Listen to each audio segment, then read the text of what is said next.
آسمان میں کیا آپ کو نشانی مل رہی ہے، زمین میں کیا نشانی مل رہی ہے؟ اگر آپ اس کی تفصیل کریں نا تو ایک لفظ آپ کو بول دو، آسمانوں میں کیا عبرت ہے؟ رسول اعظم صلی اللہ علیہ وسلم تشریف لے جاتے ہیں، جبرائیل بھی ساتھ ہیں، جیسے ہی کھٹ کھٹ مارتے ہیں پہلے آسمان پہ، تو کھٹکا مارنے کے بعد، بخاری کے حدیث ہے، کھٹکا مارنے کے بعد آواز آتی ہے کون؟ تو کہتے ہیں نا جبرائیل، ہو جانا چاہیے نا، بس ہو گیا، اب کھول دینا چاہیے، لیکن اور پوچھتے ہیں ومن معک، اور کون ہے آپ کے ساتھ؟ یہ کوئی سوال ہے؟ جبرائیل سید الملائکہ ہے اور پوچھنے والے بھی فرشتے ہیں، ہمت کیسے ہوئی؟ ہمت کیسے ہوئی کہ وہ پوچھے جبرائیل سے اور کون ہے آپ کے ساتھ؟ نہیں، یہ پوچھنے کا ڈھنگ خدا نے بتایا ہے، وہ جانتا ہے، وہ فرشتے جانتے ہیں کہ کم سے کم سوال کر کے فیض پالوں، سوال کر کے فیض پالوں، اسی لیے جبرائیل نے ٹوکا بھی نہیں کہ میں سید الملائکہ ہوں، تیری ہمت کیسے ہوئی سوال کرنے کی؟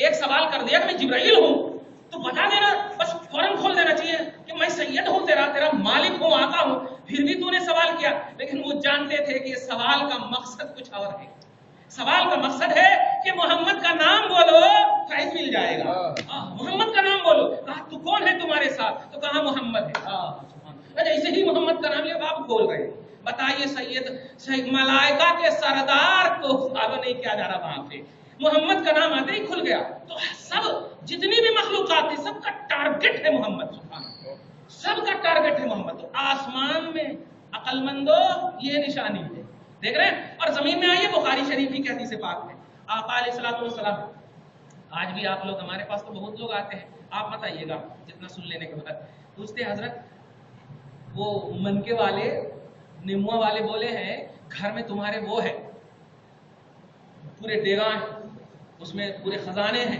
اچھا پورے خزانے ہیں اس کے اندر، حضرت کچھ تو کرو، کیا کرنا، کچھ تو کرو، کیا کرنا بولو۔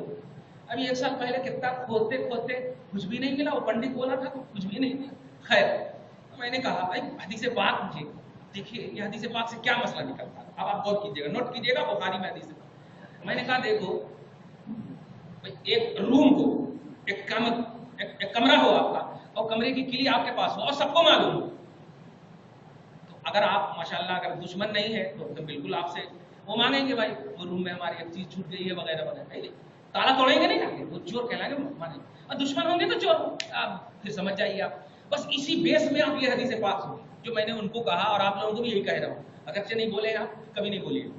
میں نے کہا دیکھو آقا فرماتے ہیں اعطیت مفاتیح خزائن الارض،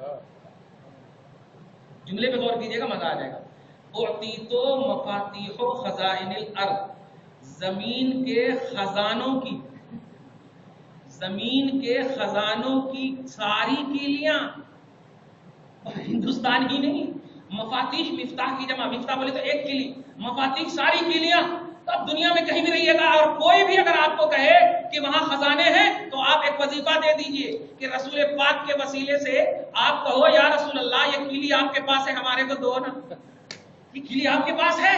اللہ کے رسول فرماتے ہیں مجھے زمین کے خزانوں کی کلیاں اللہ نے عطا کر دی ہے، آپ دیکھا نہیں تو کتنی تفصیل کرو، آسمان میں بھی دیکھا تو محمد ہی ہے ٹارگٹ، زمین میں بھی دیکھو تو محمد ہی ہے ٹارگٹ، اب آپ رات کے آنے جانے میں تو کیا ٹارگٹ ہے، زمین اور آسمان جب پورا ٹارگٹ ہو گیا تو آپ کیا ٹارگٹ ہوگا، پورا ٹارگٹ، سمجھ رہے ہیں آپ؟ تو کہنا یہ ہے کہ آپ میں سے کوئی بھی شخص، میرے پاس تو ایک دو فون بھی آئے ہیں، حضرت ہمیشہ شان محمدی ہی ہوتے ہیں، خیر میں شب برات میں بھی اس بات کی وضاحت کر چکا ہوں، میں چاہ کر کے بھی اپنے عنوان کو بدل نہیں سکتا ہوں، اس لیے کہ ہر عنوان کا سب سے بڑا عنوان ہے محمد رسول اللہ صلی اللہ علیہ وسلم۔ یہ یوٹیوب پہ بھی میرا ویڈیو جا چکا ہے، عمل کا عنوان خود محمد ہے، تو میں کس عمل کی بات کروں، کس عمل کی بات کروں، اس لیے نہیں، مجھے معاف کریں۔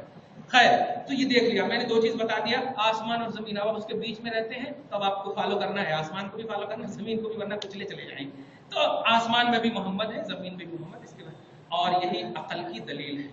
عقل مندوں اللہ پاک نے یہ نہیں فرمایا لوگوں کے لیے نشانیاں ہیں، انسانوں کے لیے نشانیاں نہیں فرمایا، لآیات لقوم یعقلون، ان لوگوں کے لیے نشانیاں ہیں جو عقل رکھتے ہیں، جو عقل رکھتے ہیں۔ تو عقل مند کی تعریف کیا بنی کہ آسمان اور زمین یہ ساری چیزوں میں نشانیاں تلاشنا خدا تک پہنچنے کے لیے، ہم جب تلاشتے بھی ہیں تو وہ نشانی خود محمد کا بتا دیتی ہے، عجیب بات ہے، آسمان ہو یا زمین ہو، پہاڑ ہو، جہاں کہیں بھی ہو، تو بتاتی ہے صلاۃ و سلام علیہ کا جمادات و حیوانات سب محمد کا پتا دیتی ہے. تو خلاصہ یہی نکلا کہ یہ وہ پتھر ہے کہ کتنا بھی زور سے پھینکے تو نیچے ہی آتا. ہاں بس قدم مصطفیٰ مل جائے آپ کو، ہم سب کو اللہ پاک اسی پر قائم رکھے. ایک آیت اور جلدی سے پڑھا. وَمِنَ النَّاسِ مَن يَتَّخِذُ مِن دُونِ اللَّهِ أَندَادًا يُحِبُّونَهُم كَحُبِّ اللَّهِ، اور لوگوں میں سے کچھ لوگ ایسے بھی ہیں، توجہ دیجیے گا، جو اللہ کو چھوڑ کر، ترجمہ پہ دھیان دیجیے گا، غیر اللہ میں نے ترجمہ نہیں کیا. غیر اللہ کا معنی ہوا گویا آپ نے مطلب اللہ کو بھی چھوڑا ہے اور تمام انبیاء سے لے کر سب کو غیر بنا دیا. اس لیے غیر اللہ کا ورڈ نہیں استعمال کرنا کبھی بھی، کیونکہ اللہ کے نبی محبوبان الہ میں سے ہیں. توجہ دیجیے گا. اور اللہ نے انہیں من دون اللہ نہیں کہا. من دون اللہ بولتے ہیں اللہ کے ان بندوں کو، اللہ کی اس مخلوق کو، توجہ دیجیے گا، جس مخلوق پر اللہ نے عذاب نازل کیا. یہ من دون اللہ کی تفسیر ہے. تفسیر ابن عباس عربی میں ہے تنویر المقیاس من تفسیر ابن عباس، نیٹ پر بھی یہ موجود ہے. حضرت عبداللہ ابن عباس کی تفسیر میں ہے کہ جہاں کہیں بھی من دون اللہ ہے اس سے مراد اللہ کے مردود بندے اور مخلوق ہیں. بت مراد ہے، طاغوت مراد ہے، سرکش مراد ہے. توجہ دیا آپ نے. تو اب اگر کوئی بھی یہ ترجمہ کرے کہ جو لوگ خیر اللہ کو پوچھتے ہیں اور خیر اللہ کو بول کر کے وہ یوسفین کو مراد لیں، محمد رسول اللہ کو مراد لیں، یہ سب ایک دم غلط بات ہے. اس لیے کہ من دون اللہ کا جو مقتضا ہے، من دون اللہ کا جو فٹ کرنے کی جگہ ہے، وہ ہے بت، وہ ہے پتھر، وہ ہے اللہ کے مردود بندے. تو اب وہی ترجمہ کر رہا ہوں میں، اس میں وہ پہلو نظر آئے گا. اور بعض لوگوں میں سے کچھ لوگ ایسے ہیں جو اللہ کو چھوڑ کر، دھیان دیجیے، اللہ کو چھوڑ کر ایسے شریک کو پوجتے ہیں. دھیان دیا آپ نے، ایسے شریک کو پوجتے ہیں اور ایسے شریک کو معبود بنا لیے ہیں. یحبونہم کحب اللہ. اب ترجمہ آسانی.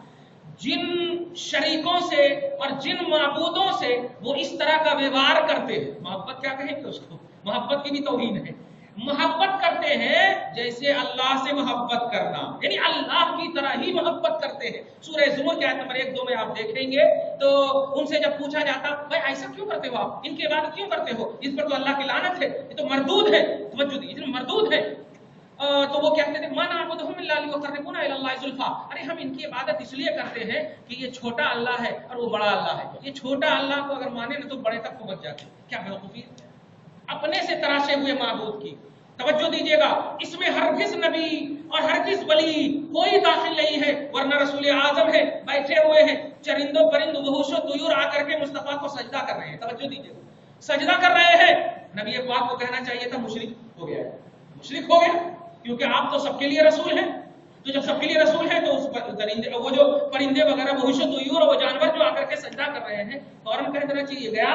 مگر نہیں، جب صحابہ کرام نے پوچھا یا رسول اللہ یہ جانور آپ کو سجدہ کرتے ہیں اور آپ ہی نے کہا کہ ہم اشرف المخلوقات ہیں، سرکار ہمیں اختیار دیجیے، اجازت دیجیے کہ ہم آپ کو سجدہ کریں، ہم آپ کو سجدہ کریں. تب بھی مصطفیٰ نے شرک کا فتویٰ نہیں دیا. یہ کیا کر نہیں، آقا نے فرمایا محبت سے کیا کہ اگر کسی کو سجدہ حلال ہوتا تو میں عورتوں کو حکم دیتا کہ وہ اپنے شوہروں کو سجدہ کرے.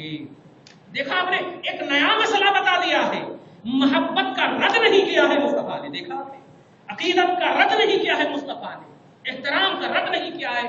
اگرچہ اس مسئلے میں اس کا حل بھی نکل گیا ہے، صحابہ کے سامنے حل بھی نکل گیا ہے. اس لیے ظاہر کو دیکھ کر کے